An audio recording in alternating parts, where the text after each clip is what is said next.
অন্তর্বর্তীকালীন সরকারের সাবেক উপদেষ্টা আসিফ নজরুল এবং তার পিএস শামসুদ্দিন মাসুম এর দুর্নীতির অনুসন্ধান চেয়ে দুর্নীতি দমন কমিশনের চেয়ারম্যান এবং কমিশনার অনুসন্ধান বরাবর একটি আবেদন করেছি।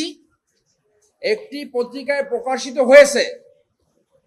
অক্টোবর 2024 থেকে এপ্রিল 2025 পর্যন্ত 8 মাসে 282 জন সাব রেজিস্ট্রার নিয়ম বহির্ভূতভাবে বদলি করে শতাধিক কোটি টাকা ঘুষ বাণিজ্য করেছে। এবং কখনো কখনো এমন হয়েছে 3 মাসের মাথায়, এমনকি 3 দিনের মাথায়ও এ গ্রেডেরটা সি গ্রেডে, বি গ্রেডের সি গ্রেড অথবা সি গ্রেডের যে সাব রেজিস্ট্রার তাদেরকে এ গ্রেডে, অর্থাৎ কোনো নিয়ম নীতির তোয়াক্কা করা হয়নি। এছাড়াও এই শামসুদ্দিন মাসুমের দুর্নীতি তত্ত্বাবধায়ক সরকারের সময় ছড়িয়ে পড়ছে। এটা ওপেন সিক্রেট, সবাই জানে যে কোথায় কোথায় সে দুর্নীতি করেছে। আমরা বিশ্বাস করতে চাই আসিফ নজরুল সাহেব এই দুর্নীতির সাথে যুক্ত নয়, কিন্তু যেহেতু পত্রিকায় লিড নিউজ হয়েছে, আমার এই আজকে আবেদনের ভিত্তি হলো এই পত্রিকার লিড নিউজ আপনারা দেখতে পাচ্ছেন, লিড নিউজ। এই লিড নিউজে যেহেতু তার নাম আসছে, আমি আশা করব উনি একজন শিক্ষক মানুষ, উনি এই অনুসন্ধান ফেস করে উনি জাতির সামনে দেখাবেন উনি কোনো দুর্নীতি করেননি। এবং তার এই ঘটনা আমাদেরকে স্মরণ করিয়ে দেয় 2001 সালের যে কেয়ারটেকার গভর্নমেন্ট আসছিল, সেই সময় একজন বিচারক, একজন অ্যাডভাইজার ছিলেন। সেই বিচারকের জামাই এবং ছেলে এক রাত্রে 100 সাব রেজিস্ট্রার পোস্টিং করে বিভিন্ন জায়গায় ট্রান্সফার করে 100 কোটি টাকার দুর্নীতি করেছিল। সেইটা সেই সময় তদন্তে আসছিল। যে পরিবর্তনের আকাঙ্ক্ষায় 5ই আগস্ট সংঘটিত হয়েছে, একজন তত্ত্বাবধায়ক সরকারের অ্যাডভাইজারের বিরুদ্ধে যদি এই অভিযোগ আসে, এটা জনস্বার্থে, দেশের স্বার্থে, এটা অবশ্যই অনুসন্ধানের মাধ্যমে নিষ্পত্তি করতে হবে।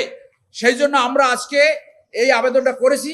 আশা করি দুর্নীতি দমন কমিশনের চেয়ারম্যান এবং নতুন কমিশন যখন আসবে, তারা অতি গুরুত্বের সাথে এই বিষয়টি অনুসন্ধান করবে।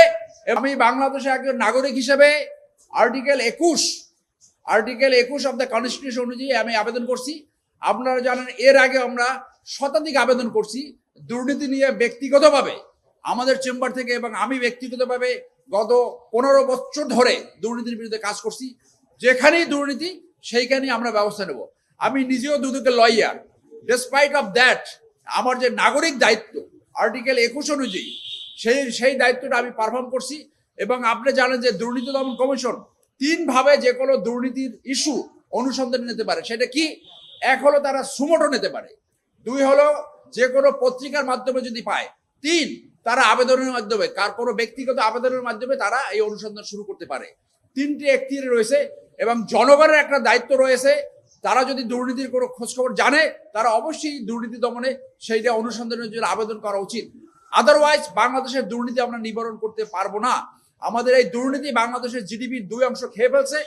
দুর্নীতি ক্যান্সারের মতো ছড়িয়ে পড়ছে। দুর্নীতি প্রতিরোধ করার দায়িত্ব প্রত্যেকটা নাগরিকের। এই নাগরিকের অংশ হিসেবে আমি সেই দায়িত্ব পারফর্ম করছি। না, আর কোনো এভিডেন্স নাই। এই আবেদনের ভিত্তি হলো এই পত্রিকা রিপোর্ট। না, এটা তো অলরেডি পত্রিকায় আসছে।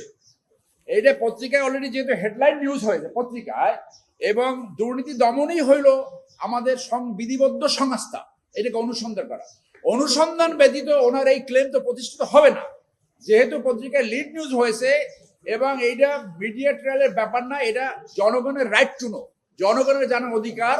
এবং মিডিয়া ট্রায়াল, ওনাকে তো আমি নিজেই বললাম যে আমি বিশ্বাস করি উনি হয়তো এই দুর্নীতির সাথে জড়িত না, কিন্তু সেইটা ক্লিয়ার হবে কিভাবে? একমাত্র দুর্নীতি দমন কমিশনের অনুসন্ধান শেষে আমরা উনি ক্লেম করতে পারবে উনি এই দুর্নীতির সাথে জড়িত কিনা। ওনার স্টাফ যদি উনি নিয়ন্ত্রণ না করতে পারে, এমনকি এই তথ্য আমাদের কাছে আসছে সেটা আমরা বলি না, যে ওনার লাইব্রেরিয়ান পর্যন্ত এই পোস্টিং বাণিজ্য, অনুরোধ বাণিজ্য, নির্দেশ বাণিজ্য, এই অনুরোধ বাণিজ্য কি আপনি এই কাজটা করে দেন, এমন তথ্য আমাদের কাছে আসছে। এই যে শামসুদ্দিন মাসুম, সে দুর্নীতি দমনের একজন অফিসারকে একটা রিকোয়েস্ট করেছে, সেই রিকোয়েস্ট সে রাখে নাই বইলা তাকে সেখান থেকে বদলি করে দিচ্ছে। তার ভয়াবহ, তার মাত্রা এমন ছিল, তার ক্ষমতার দাপট এবং ক্ষমতার অপব্যবহার এই পর্যায়ে ছিল। একজন অফিসারকে কি রিকোয়েস্ট করছে, আপনি অমুকের মামলাটা আপিল করবেন না, আপিল করা না করা তার এখতিয়ার না, আপিল করা একটা আইনি প্রক্রিয়া। সেই অনুরোধ রাখেনি বলে তাকে সেখান থেকে বদলি করে দেয়। এই পর্যায়ে এই শামসুদ্দিন এই মাসুমের কার্যক্রম চলছিল। অতএব আমাদের এইখানে আমি মনে করি দুদকের এখানে অবশ্যই এইটা অনুসন্ধান করে তারপরে এই অভিযোগ নিষ্পত্তি করতে হবে। নো, এইটা কনফ্লিক্ট অফ ইন্টারেস্ট নয়, কারণ আমি শুধু দুদকের যে আসামি তাদের পক্ষের আইনজীবী হতে পারবো না, বরং এইটা দুদককে আরো